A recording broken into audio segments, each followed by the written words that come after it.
എല്ലാവർക്കും നമസ്കാരം. Welcome to Indira creations.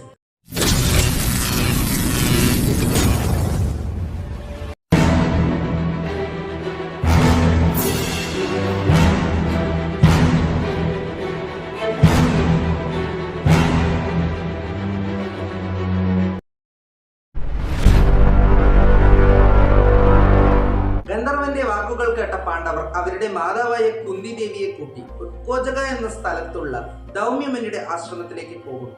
അവിടെ ചെന്ന പാണ്ഡവർ ദൗമ്യമനിക്ക് വളരെയധികം സേവ ചെയ്ത് ദൗമ്യമനിയോട് അവരുടെ പുരോഹിതനായി നിൽക്കുവാനായി അപേക്ഷിക്കും.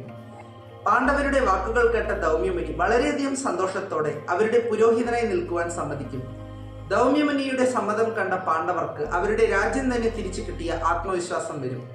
പാണ്ഡവർ ദൗമ്യമനിയുടെ അനുഗ്രഹം വാങ്ങി അവിടെ നിന്നും ദൗമ്യമനിയെ കൂട്ടി യാത്രയായി.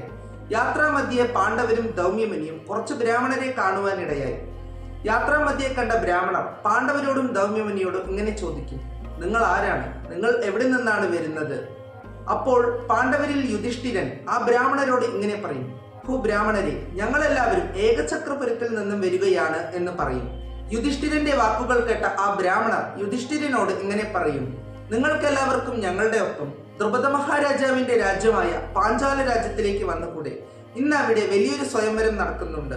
ദ്രുപദ മഹാരാജാവിന് യജ്ഞത്തിൽ നിന്നും ഉത്ഭവിച്ച അതിസൗന്ദര്യവതിയായ ഒരു പുത്രിയുണ്ട്.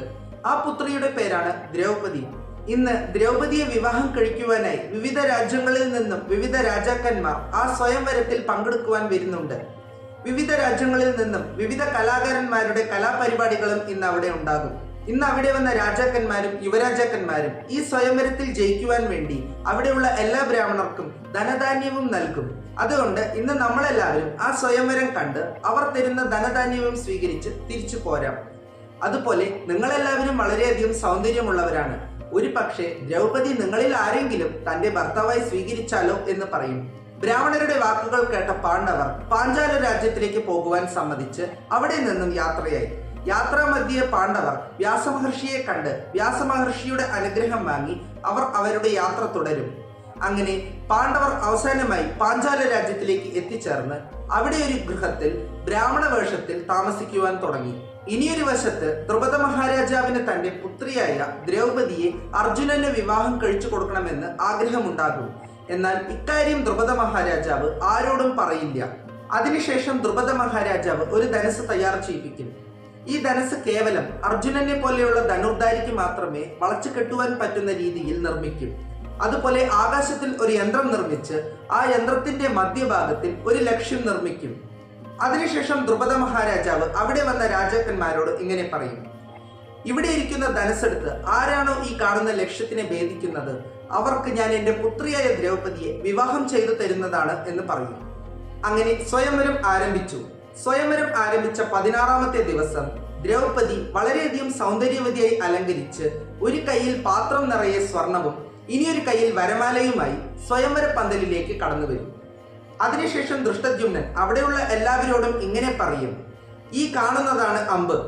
ഇവിടെ നിങ്ങൾക്ക് 5 അവസരങ്ങൾ നൽകും. ഈ 5 അവസരങ്ങൾക്കുള്ളിൽ നിങ്ങളിൽ ആരാണോ ഈ കാണുന്ന ലക്ഷ്യത്തിനെ ഭേദിക്കുന്നത് അവർക്ക് ദ്രൗപദിയെ പത്നിയായി ലഭിക്കും എന്ന് പറഞ്ഞ് അവിടെയുള്ള രാജാക്കന്മാരെ കുറിച്ച് ദ്രൗപദിയോട് ദൃഷ്ടദ്യുമ്നൻ ഇങ്ങനെ പറയുവാൻ തുടങ്ങി: ദ്രൗപദി, ഈ സ്വയംവരത്തിൽ പങ്കെടുക്കുവാനായി വിവിധ രാജ്യങ്ങളിൽ നിന്നും വിവിധ രാജാക്കന്മാർ വന്നിട്ടുണ്ട്.